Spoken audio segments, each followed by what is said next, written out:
Hello guys, D R learn में आपका बहुत बहुत स्वागत है साथियों।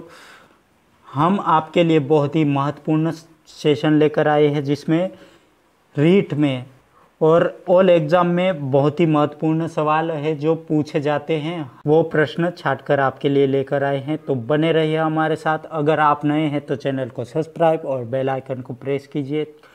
चलो चलते हैं क्वेश्चन पर। पहला क्वेश्चन क्या कह रहा है? सूझ के द्वारा सीखने की प्रक्रिया के संबंध में विशेषता नहीं पूछा गया है। ऑप्शन नंबर 1 है लक्ष्य तथा लक्ष्य पर पहुंचने के उपाय के बीच लक्ष्य लक्षण के संबंध में ठीक ढंग से समझना। ऑप्शन नंबर 2 है समस्यात्मक परिस्थिति ढंग से निरीक्षण करना। ऑप्शन नंबर 3 है समस्यात्मक परिस्थिति भिन्न भिन्न हिस्सों पर ध्यान रखना और सूझ का अचानक आगमन नहीं होता है। तो इसका आंसर कमेंट बॉक्स में भर दीजिए। इसका आंसर क्या हो जाएगा? फर्स्ट का आंसर क्या हो जाएगा? तो इसका राइट आंसर क्या हो जाएगा? सूझ का अचानक आगमन नहीं होता। सूझ का अचानक आगमन होता है। और सूझ का सिद्धांत किसने दिया है वो भी कमेंट बॉक्स में आप लिख सकते हैं। क्वेश्चन नंबर सेकेंड की ओर चलते हैं। किसने कहा है कि सूझ प्रक्रिया तथा इसकी मात्रा कम और अधिक होती है? सूझ कर्मिक होती है, इसकी मात्रा कम या अधिक होती है। Dunker, स्परमैन, Kohler, वर्दिमर। किसने कहा है साथियों? इसका आंसर बताइए कमेंट बॉक्स में। इसका आंसर, तो इसका आंसर क्या हो जाएगा? इसका राइट आंसर हो जाएगा ऑप्शन नंबर 1 डंकर। डंकर ने कहा है कि सूझ कर्मिक होती है तथा इसकी मात्रा कम या अधिक हो सकती है। ओके, गेस्टाल्टवाद से क्वेश्चन है। क्वेश्चन नंबर 3, गेस्टाल्ट के अनुसार सीखने के संबंध में असत्य बताना है, जो गलत है वही बताना है। तो ऑप्शन नंबर क्या है? सीखना एक धीरे धीरे नहीं बल्कि एकांतर होता है। सीखना क्या धीरे धीरे नहीं बल्कि एकांतर होता है। ऑप्शन नंबर 2 है सीखना साहस होता है, ना कि अभ्यास तथा प्रयत्न एवं भूल के द्वारा। ऑप्शन नंबर 3 है सीखना उद्दीपन के बीच के संबंध को अचानक समझने से होता है। सीखना उद्दीपन व अनुक्रिया के बीच के संबंध को अचानक समझने से होता है। ऑप्शन नंबर डी है सूझ अचानक उत्पन्न नहीं होता है, इसके अभ्यास से ज़रूरत अनुसार होता है। तो इसका राइट आंसर क्या हो जाएगा? असत्य कथन बताना है। तो इसका राइट आंसर क्या हो जाएगा? सूझ अचानक ही होता है और ज़रूरत के अनुसार नहीं होता है, अचानक आ जाता है। तो ये गेस्टाल्टवाद ने यही कहा है कि सूझ अचानक आता है और अचानक ही मतलब अपने दिमाग के अंदर थॉट क्लियर हो जाता है। ओके, तो इसका राइट आंसर क्या हो जाएगा? इसका right answer option number D हो जाएगा। ओके, अगले क्वेश्चन पर चलते हैं। अगला क्वेश्चन क्या कह रहा है?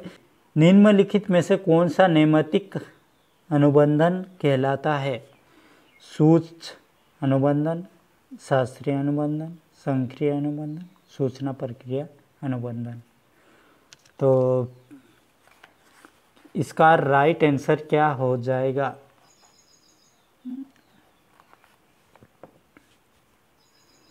तो इसका right answer option number C संक्रिय अनुबंधन हो जाएगा। ओके, अगर आप चैनल पर नए हैं तो चैनल को सब्सक्राइब और बेल आइकन को प्रेस कीजिए। अगले क्वेश्चन पर चलते हैं। अगला क्वेश्चन क्या कह रहा है? अगला क्वेश्चन कह रहा है बच्चों के द्वारा एक खिलौने को छोड़कर दूसरे खिलौने को उठा लेना किस प्रकार का व्यवहार है? बच्चों के द्वारा एक खिलौने से छोड़कर दूसरे खिलौने को उठा लेना क्या कहलाता है? ये क्वेश्चन पूछे गए क्वेश्चन है जो पिछले एग्जाम में पूछे गए प्रश्न है जो आपके लिए लेकर आए हैं। इसे कहते हैं क्रिया प्रसूत व्यवहार। क्या कहते हैं? क्रिया प्रसूत व्यवहार कहते हैं।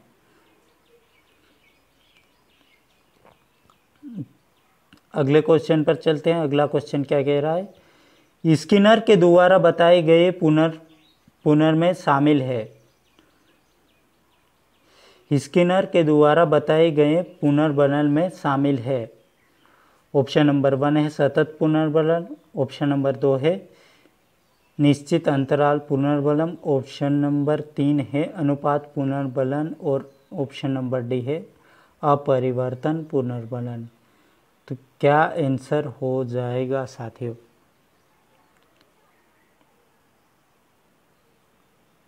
तो इसका राइट आंसर क्या हो जाएगा? स्किनर के द्वारा बताए गए पुनर्बलन में क्या शामिल है? तो इसका राइट आंसर हो जाएगा ऑप्शन नंबर डी अपरिवर्तन पुनर्बलन। इसका राइट आंसर हो जाएगा साथियों। क्वेश्चन नंबर अगला क्वेश्चन नंबर है अंतर्दृष्टि उत्पन्न होने का क्रम क्या है? अंतर्दृष्टि उत्पन्न होने का सही क्रम बताना है। इसमें अंतर्दृष्टि जो सूझ से आती है। ऑप्शन नंबर 1 है लक्ष्य, बाधा, तनाव, संगठन, पुनः संगठन। ऑप्शन नंबर 2 है तनाव, लक्ष्य, पुनः संगठन, बाधा, संगठन। ऑप्शन नंबर सी है पुनः संगठन, तनाव, लक्ष्य और संगठन, बाधा। और ऑप्शन नंबर डी है तनाव, बाधा, संगठन, लक्ष्य और पुनर्संगठन। क्या आंसर हो जाएगा इसका? इसका राइट आंसर क्या हो जाएगा? इसका राइट आंसर ऑप्शन नंबर 1 हो जाएगा लक्ष्य, बाधा, तनाव, संगठन और पुनः संगठन। इसका राइट आंसर हो जाएगा। अगले क्वेश्चन पर चलते हैं। अगला क्वेश्चन क्या कह रहा है? आर टाइप सिद्धांत किसका है? आर टाइप सिद्धांत। ऑप्शन नंबर नैसर्गिक अनुबंधन सिद्धांत को कहा है। ऑप्शन नंबर 2 है प्रतिवादी अनुबंधन सिद्धांत को कहा है। ऑप्शन नंबर 3 है परबलन सिद्धांत को कहा है और प्रतिस्थापन सिद्धांत को कहा है। किस सिद्धांत को आर टाइप का सिद्धांत किस सिद्धांत को कहा है? तो आपको पता होगा आर टाइप का सिद्धांत किसे कहा है? तो इसका राइट आंसर क्या हो जाएगा? नैसर्गिक अनुबंधन के सिद्धांत को आर टाइप का सिद्धांत कहा गया है। अगले क्वेश्चन पर चलते हैं। अगला क्वेश्चन सीखने की प्रक्रिया एवं सूझ की दृष्टि से निम्नलिखित में से कौन सी विशेषता गेस्टाल्टवाद मनोविज्ञान के द्वारा निर्धारित नहीं की गई है? गेस्टाल्ट मनोवैज्ञानिक के द्वारा निर्धारित नहीं की गई है। सूझ के लिए सामान्यतः परिस्थिति का होना आवश्यक है। अधिगम की प्रकृति लगभग स्थायी होती है और अधिगम प्रक्रिया यंत्रवाद होती है। ऑप्शन नंबर डी है अधिगम की प्रकृति संज्ञानात्मक होती है। तो क्या आंसर हो जाएगा? इसका राइट आंसर हो जाएगा ऑप्शन नंबर सी अधिगम प्रक्रिया यंत्रवाद होती है। ओके, गेस्टाल्टवाद का अर्थ क्या होता है? पूर्णाकार, संज्ञान, अंतर्दृष्टि, अनुबंधन। इसका राइट आंसर क्या हो जाएगा? इसका राइट आंसर क्या हो जाएगा? इसका राइट आंसर क्या हो जाएगा? पूर्णाकार। पूर्णकार इसका राइट आंसर हो जाएगा। गेस्टाल्टवाद का अर्थ क्या होता है? पूर्णकार। अगला प्रश्न पर चलते हैं। अगला प्रश्न, सूझ के द्वारा सीखने के समग्र कृति के प्रवर्तक कौन थे? सूझ के द्वारा सीखने के समग्र कृति के प्रवर्तक कौन कौन थे?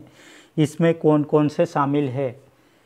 Vladimir, Freud, Kohler, Koffka, Freud, Koffka, Thorndike, Kohler और व्लादिमीर, कोफा एवं कोहलर। इसका राइट आंसर क्या हो जाएगा?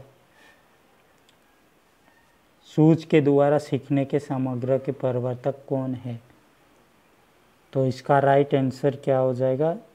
इसका राइट आंसर हो जाएगा option number D, Vladimir, Koffka एवं कोहलर। अगले क्वेश्चन पर चलते हैं। अगला क्वेश्चन क्या कह रहा है? कौन सा अंतर्दृष्टि की विशेषता नहीं है? अंतर्दृष्टि की विशेषता नहीं है वो बताना है साथियों। आकस्मिकता, नवीन परिस्थिति में अनुक्रिया का सहज से होना और भविष्यमुखी सोच। क्या आंसर हो जाएगा?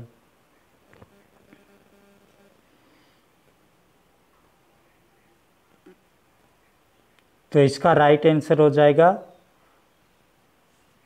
अनुक्रिया का सहज से होना। इसका राइट आंसर हो जाएगा साथियों। ओके, अगला क्वेश्चन, गेस्टाल्टवाद शब्द किस भाषा का है? गेस्टाल्टवाद शब्द किस भाषा का है? यूनानी, स्पेनिश, अंग्रेजी, जर्मन, किस भाषा का है?